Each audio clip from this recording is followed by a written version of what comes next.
سابق امریکی صدر رچرڈ نکسن نے اپنی کتاب سیز دا مومنٹ میں مسلم قوم کو ان پڑھ، مقروض، منتشر اور مریض کے القابات سے یاد کیا ہے، اور صرف اسی پہ موقوف نہیں اور ایک ہی کتاب پر منحصر نہیں، بلکہ ہر چوراہے پہ مسلمان ٹکٹکی باندھے ہوئے کھڑا ہے اور ہر تیر انداز مشق ستم میں مصروف ہے۔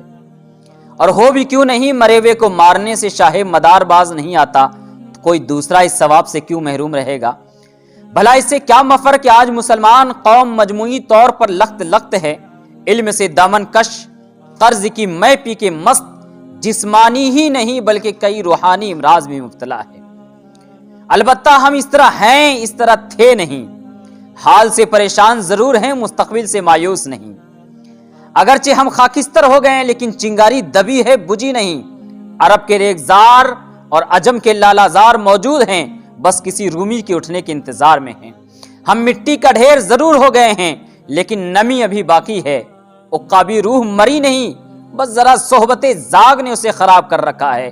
بالوں پر جھڑے نہیں، ذرا گیلے ہوئے ہیں۔ رنگ و روپ تو بگڑا ہے، جوہر فطرت نہیں کجلایا۔ دماغ بت کھانا ہوا ہے لیکن دل نقطہ توحید سے بیگانہ نہیں ہوا۔ سلطنت روم و شام ہاتھ سے گئی ہے لیکن اذان بلالی ابھی سلامت ہے۔ علماء نے شہروں کا رخ کر لیا ہے ورنہ کوہ دمن اب بھی انہیں پکار رہے ہیں۔ اور کبھی یہ چنگاری سلگ اٹھی اور کبھی رومی نے جنم لے لیا، کبھی مٹی زرخیز ہو گئی اور کبھی جوہر فطرت چمک اٹھا، کبھی نقطہ توحید آشکارا ہو گیا اور کبھی اذان بلالی گونج اٹھی اور کبھی کوہ دمن نے انگڑائی لے لی۔ تو پھر اندلس کا ساحل ہوگا اور طارق بن زیاد ہوگا، دیبل کی بندرگاہ ہوگی اور محمد بن قاسم ہوگا، سری رنگا پٹن کا قلعہ ہوگا اور ٹیپو سلطان ہوگا، صلیب کا نشان ہوگا اور صلاح الدین ایوبی ہوگا، طب کا میدان ہوگا اور بو علی سینا ہوگا، فلسفہ یونان ہوگا اور امام غزالی ہوگا، نرچے کا فلسفہ تکرار ازلی ہوگا اور اقبال کا فلسفہ خودی ہوگا۔ پھر دنیا اس ٹوٹے ہوئے تارے کو مہ کامل بنتے ہوئے دیکھے گی۔ مسلمانوں کا یہ پہلا نہیں بلکہ نیا جنم ہوگا۔ ان پڑھ کہنے والے اس سے پہلے ان پڑھ قوم کے جوہر دیکھ چکا ہے۔ اسی قوم میں ابن خلدون جیسا فلسفہ تاریخ و تمدن کا بانی، طبری، واقدی، مسعودی جیسے مورخ، الفارابی جیسے ماہر عمرانیات، امام غزالی جیسا متکلم، قرطبی اور رازی اور زمخشری جیسے مفسر، امام مالک، امام بخاری، امام مسلم، امام ترمذی، امام نسائی، امام ابو داؤد جیسے محدث، شیخ عبد القادر جیلانی، جنید بغدادی، فضیل بن عیاش، شہاب الدین سہروردی، خواجہ معین الدین اجمیری جیسے صوفی، ابن العربی جیسے شیخ اکبر، عمر خیام جیسا ریاضی داں، ابن الحیثم جیسا ماہر بصیات، فرغانی جیسا استاذ فلکیات، جابر بن حیان جیسا سائنسداں، بو علی سینا جیسا نابغہ طب و حکمت، ابن رشد جیسا فلسفی اور حافظ و فردوسی اور سعدی جیسا شاعر، خالد ابن ولید اور عمرو بن عاص جیسا سپہ سالار، ہارون اور مامون جیسا عظیم حکمران اسی مسلم قوم کے آگوش کے پروردہ ہیں۔ یہ وہ دور تھا جس کو یورپ ڈارک ایج یعنی عہد تاریک کا نام دیتا ہے، جب لندن اندھیروں میں ڈوبا ہوا تھا اور پیرس کیچڑ میں لتھڑا ہوا تھا۔ میرے دوستو، یہ تاریخ کی نہیں، تاریخی تحقیق کی بات ہے۔ یہ مفروضہ نہیں، سچا واقعہ ہے۔ یہ محض تانا نہیں بلکہ ثابت شدہ حوالہ ہے۔ یہی وہ زمانہ تھا جب یورپ غاروں کی زندگی بسر کر رہا تھا اور مسلمان اشبیلیا میں القصر اور غرناطہ میں الحمرہ جیسے محل تعمیر کر رہا تھا۔ یورپ دستخط سیکھنے کے عمل سے گزر رہا تھا اور عالم اسلام میں الملل والنحل کے مصنف ابن حزم کے ہاتھوں 400 کی تعداد میں تصانیف نکل رہی تھیں، جبکہ یورپ توتلی زبان میں بات کر رہا تھا۔ عالم اسلام سے جادوگر، جادو بیان خطیب اکناف عالم کو مسحور کر رہے تھے۔ یورپ نے اس زمانے میں ابھی گنگنانا نہیں سیکھا تھا اور عالم اسلام میں امیر خسرو جیسا عظیم موسیقار اپنا فن لٹا رہا تھا۔ یورپ اپنی بیماریوں کا علاج ٹونے اور ٹوٹکوں سے کیا کرتا تھا، ادھر مسلمانوں کی سب میں بو علی سینا جیسا امام طب، القانون اور الشفا جیسی شاہکار طبی کتابیں قلم بند کر چکا تھا۔ خود مغرب 16ویں صدی عیسوی تک انجیل طب کہا کرتا تھا القانون کو۔ ابو علی سینا کے القانون 15ویں صدی میں 16 بار اور 16ویں صدی میں 20 بار شائع ہوئی ہے۔ پورے 500 سال تک یورپ کی میڈیکل سائنس نے القانون کی فضا میں سانس لیا ہے۔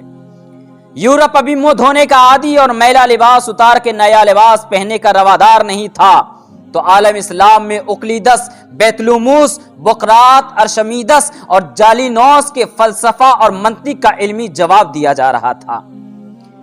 فلپ کے ہٹ لکھتا ہے کہ جب ہارون اور مامون ایران اور یونان کے علوم اور فنون کو ڈھونڈ ڈھونڈ کر عربی میں منتقل کر رہا تھا، تو اس وقت فرانس کا بادشاہ شارلیمان اور اس کے لارڈز اپنے دستخط سیکھنے کے مشق کر رہے تھے۔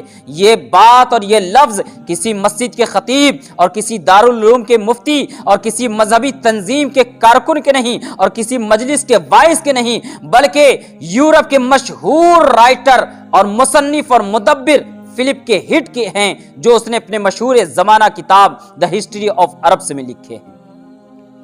آج یورپ کو اپنی دانش پہ ناز ہے، وہ سائنس کو اپنی خانہ زاد اور علم کو اپنا لے پالک اور فن کو اپنا زرخرید غلام سمجھتا ہے، طب کو اپنا دربان اور ادب کو حاشیہ بردار سمجھتا ہے، اور مسلمانوں کو توہم پرست، جہل مرکب، تاریک راہوں کے مسافر، غاروں میں زندگی بسر کرنے والے توہم پرست قرار دیتا ہے۔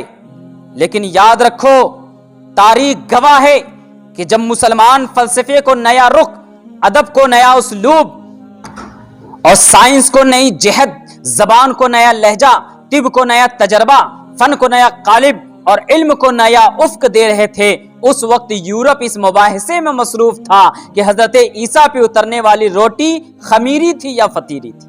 ہمیں بدو کہنے والے بھول جاتے ہیں کہ تہذیب اور علم و فن کے وہ درجنوں مراکز ہمارے ہی تھے جو ملتان سے غرناطہ تک پھیلے ہوئے تھے۔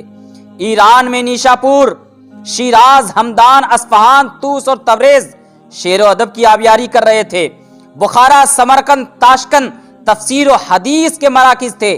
عراق میں بصرہ، کوفہ، بغداد سے قرأت اور تصوف اور فقہ کے سرچشمے پھوٹ رہے تھے۔ مصر میں قاہرہ اور اسکندریہ یونیورسٹی کی تعمیر میں مصروف تھے۔ قرطبہ، غرناطہ، تلیطلہ، طرابلس اور مراغنہ کی لائبریریاں دنیا کو فلسفے طب اور حیت اور الجبرا بانٹ رہی تھی۔ یہ سچ ہے کہ مسلمان اپنے اسلاف کی میراث سنبھال نہ سکے، جواہر علمی غیروں کے ہاتھ لگ گیا، روشن روایات بے عملی کے سبب خرافات میں بدل گئے، زندگی بخش رویے لطیفے بن کے رہ گئے۔ غیروں کو ہمارے حال سے کیا غرض ہو سکتی ہے جب اپنے ہی اپنا ماضی کھدیڑنے اور اپنے نکوش حرمت کو کھرچنے پہ آ جائیں تو ہم غیروں سے کیا شکوہ کر سکتے ہیں؟ فی الواقع مسلمان سکتے کے عالم میں ہیں، ورنہ ہم ایسے نہیں تھے۔ یہ دن تو گردش دورہ کے غلط بخشیوں اور اہل اسلام کی تن آسانیوں نے دکھائے ہیں، ورنہ سورج ہم سے روشنی کی بھیک مانگا کرتا تھا۔ ہمارے دم سے گلشن حیات میں بہار تھی، سمندر ہمارے لیے پاتال تھے، دریا ہم سے پوچھ کر اپنا رخ متعین کرتے تھے، صحرا ہماری ایک جست کی لپیٹ میں تھا، ساحل ہمارے قدموں کی دھمک سے کانپا کرتا تھا، کہکشاں ہماری گرد راہ سے ستارے چنتی تھی، ہمارے گھوڑوں کے سموں سے اٹھنے والے شرارے قوس و قزح میں رنگ بھرتے تھے، ہماری تلواروں کی چمک کے سامنے بجلیوں کے کوندے ماند رہتے تھے، ہمارے قلم کی نوک تقدیر عالم رقم کرتی تھی، ہماری شوقیہ چشم پہاڑوں میں دراڑیں ڈال دیا کرتی تھی، ہمارے اشارے ابرو تاج اور تخت کے فیصلے کیا کرتی تھی، ہمارے جنبش لب کا تاریخ انتظار کرتی تھی، ہمارے رکاب کو آسمان جھک کر تھامتا تھا، زمین ہمارے قدموں میں لپٹی رہتی تھی، مشرق و مغرب ہمارے محیط میں حباب تھے، کیسر و کسرا ہمارے باج گزار تھے اور ہمارے درازی قد سے فتنہ محشر پناہ مانگتا تھا۔ اور آج بھی آندھیوں کے باوجود ہمارے روشن چراغوں کا دھواں دیکھا جا سکتا ہے،